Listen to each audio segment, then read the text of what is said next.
it's Val. I'm so happy to be back with you with this new episode of the Munsters. If you are new here, welcome to my Halloween channel. On this channel, it's Halloween all day and every day, so if you love Halloween as much as I do, you should come hang out with me. In September, I started to assemble this plastic model of the Munsters, and since then I'm showing all the steps here. In the past months, I've done all the characters. Grandpa, Eddie and Woof Woof, Lily and her casket chair, and finally Herman and his electric chair. So if you haven't seen any of this, you might want to go back and watch older videos just to be up to date. So today we are starting to work on the living room and it's very exciting. In this part we are going to work on the structure, the wall, the ceiling and the floor. And on the second part we are going to work on things that are inside the living room. Objects, furniture, animals. So that's the plan. Now let me show you the three pieces we are going to work with today. This is the wall. This is the floor, and this is the ceiling. I didn't cut those pieces out, they just came like that in the box. So today we're gonna put them together, and at the end of the video it should look something like that. So let's start working on the wall. On the box, the wood on the wall is very dark. If you look at it closely, it's a dark purple with touches of light purple and pink. To replicate that, I needed to start with a base color. This is it with 4 coats of dark purple. We will get back at it later, but for now, let's take a look at the fireplace. It's a bit hard to see, but you can tell the bricks are beige from that little spot here. Most of them are red though because of the glowing effect produced by the burning fire. But still, the bricks are beige in that drawing, so I wanted to make sure to incorporate some of it into my bricks. I put a little bit of beige on top of them too, and the illusion worked perfectly. Of course, I added that vibrant red. Since we've already tried the blue mask in the 4th episode with Lily and everything went well, I thought we could use it again around that Home Sweet Home sign and around those 2 candles. So that's what I did.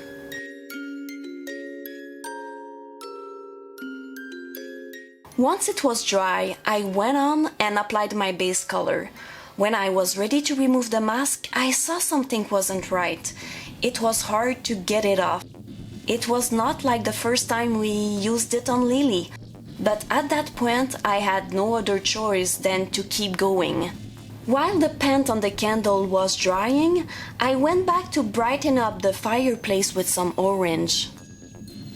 Then I tried to remove the mask from the candles, but it was hard. Even if I scratched it with my nail, it wouldn't go away. I don't know what happened here, but I will not use that product again.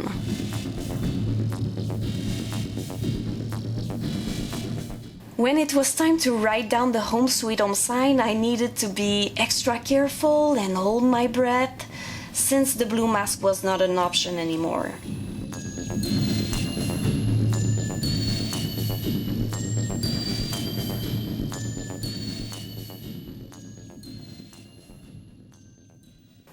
This is the wooden frame where the sticker of a painting is supposed to go. For now I'm just filling it with brown, but we will get back to it later.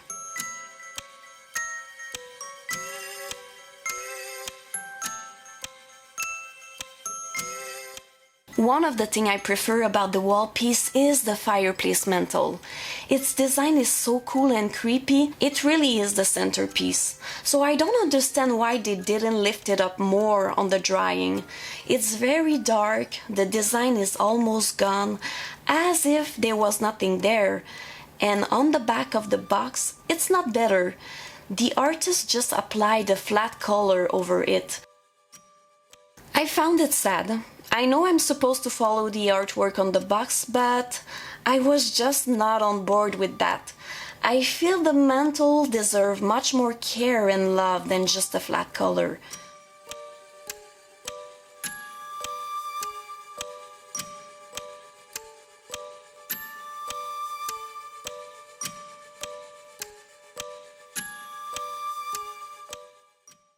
Then, with the same color palette I used for the mantle, I started working on the wood texture of the wall. I played with the orientation of my brush and the amount of pressure I was applying. For the illusion to work, you have to let some of the darker paint underneath show. That way, it really feels like wood grain.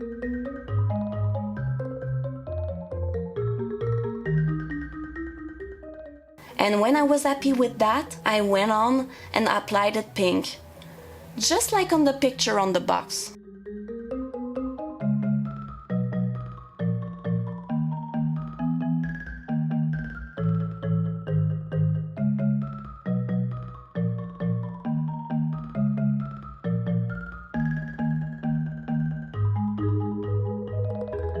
Then, with a darker purple, I created a shadow around the fireplace. That way, it dissociates the fireplace from the wall, and I thought it would even look better with more contrast.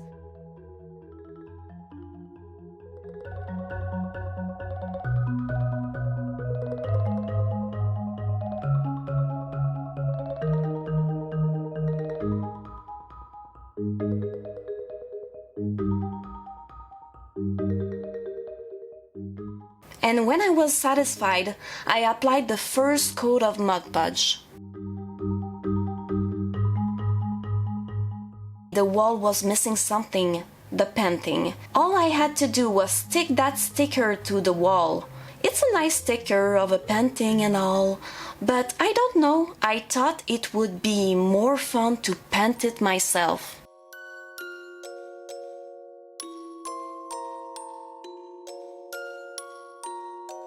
So I started to draw a quick sketch of what I wanted to paint. That way it gave me a good idea of where all the elements were going. And you know, I watched so much Bob Ross in my life. My first thought was, all those hours of watching Bob had a purpose after all. But I quickly realized all I learned was to never leave a tree alone. Every tree needs a friend.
This is my painting versus the sticker that came in the box. I'm glad I painted it after all because it has so much more contrast that way. The floor was the thing I was the most excited about. On the box it looks so interesting because of those long shadows on the ground. When I'm looking at that scene, I can almost see the shadows dancing on the floor with the fire. I really love that cozy feeling, and I wanted my model to have that feeling too. So I needed to do the same thing they did. I put Eddie, Herman's electric chair, and Lily's casket where they belong on the floor.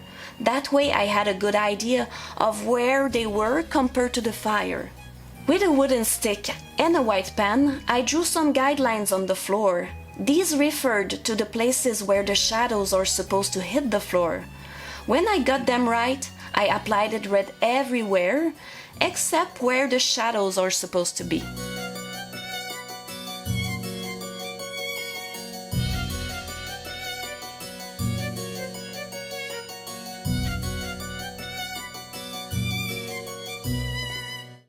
For the wood texture, I repeated the same process I did on the wall.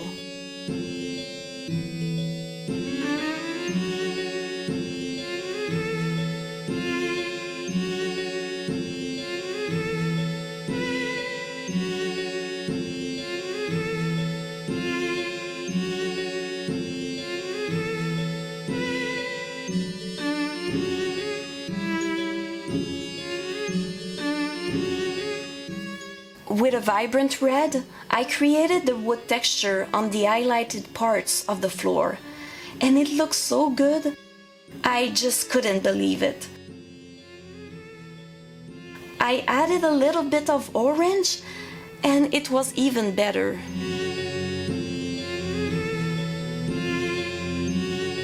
Then it was time to work on the carpet. And as you can see on the box, there's a big shadow on it. It's Eddie's shadow. Eddie is sitting in front of the fire, so of course he's gonna have a big shadow. And its shape is pretty unique too. It's more round at the base. So that's what I was going for.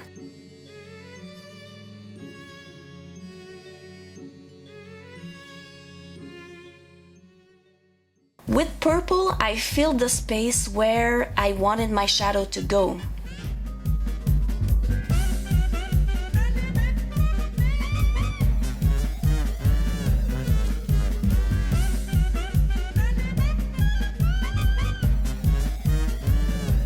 For the rest of the carpet, I applied it a brighter beige.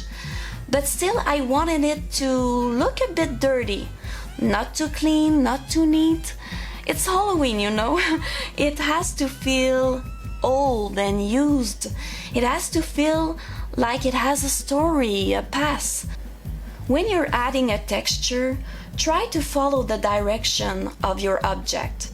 See, here I'm adding little dots to my carpet. And my carpet is round, so when I'm adding dots, I'm trying to follow the natural curve of the carpet. That way it looks so much more realistic.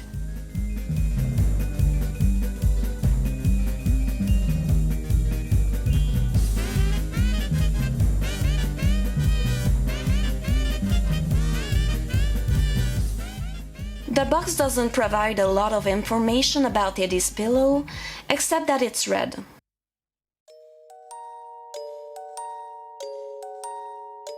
On the box, we don't see that part of the floor. I think these are stones in front of the fireplace, so I decided to make them red and orange so they fit with the rest of the fireplace mantle.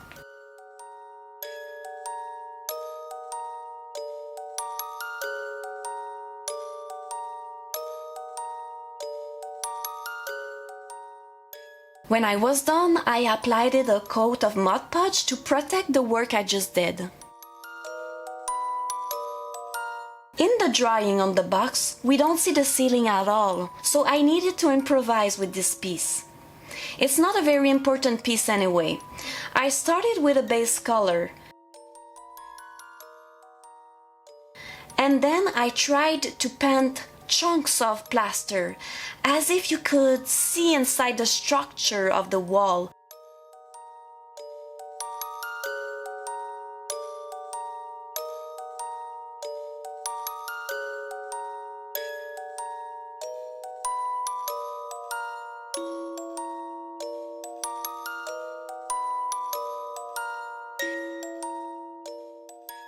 I love the way it turned out, so I applied Mod Podge on top, but I wasn't done. For something that is supposed to be inside the wall, it was way too bright. So I used a paint wash to darken it up without losing all the work I just did. To make a paint wash, you need to mix paint with water. It took me several layers before I was satisfied. And when I applied a second coat of Mod Podge.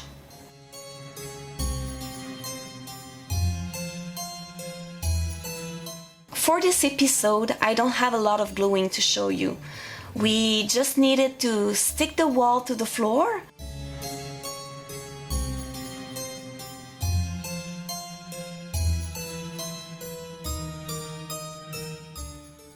stick the ceiling to the wall.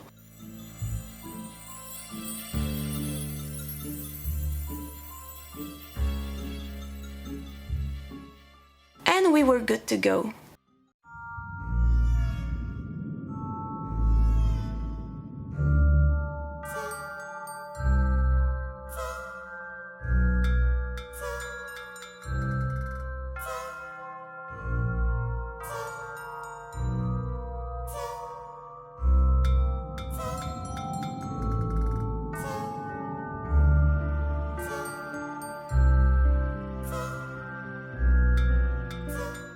So that's it. I cannot believe everything is gonna sit on that small piece. One thing is for sure, I went all in this episode. From the dramatic lighting on the floor to the painting on the wall, I really tried to create something unique with this piece. And even though it's empty, it really feels like Halloween. So to me, this is an achievement. Let me know what you think of the living room. I'm very curious to know your opinion. The next episode will be the last and final. I still have a couple of things to do. The cobwebs, the TV, the burning fire, a few animals. After that, I'm gonna put everything together and we will be done with this project. So if you don't want to miss anything, please subscribe. Stay safe and spooky, and I see you soon with the last episode of the Munsters. Bye!